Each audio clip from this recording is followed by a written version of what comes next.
Hi, welcome back to my channel. If you haven't subscribed, subscribe.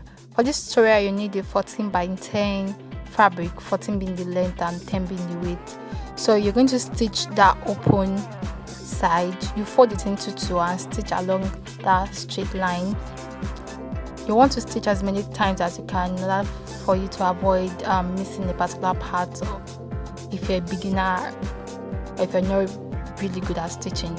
So properly stitch it, then make sure you tie also.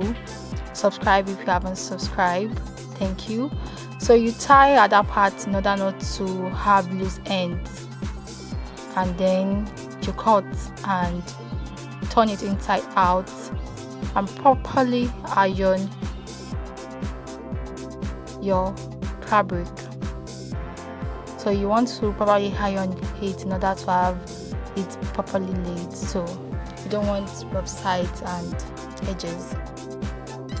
Then you begin to fold. You can fold as many times as you want. You can fold 3 times is okay, depending on how long or big your fabric is. So I'm going to be folding my 3 times.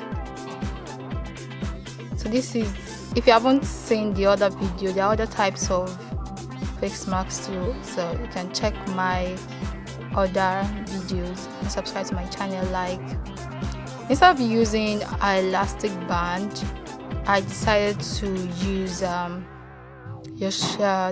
my sister's sneaker lace. So if you have any shoelace, you want to use that, because elastic bands are really expensive now and they're hard to get.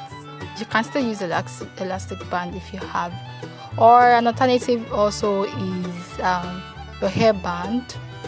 If you don't have, you want to stitch that, you fold and stitch at that side in order, and kindly stitch so that it does not show at the other end, so it make your face mask look really neat and smart.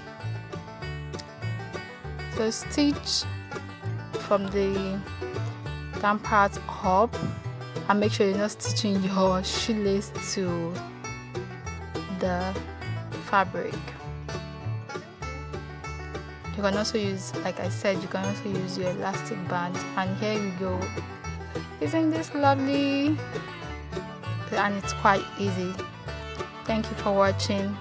Like, subscribe, share, and wait for it. That's my baby sister.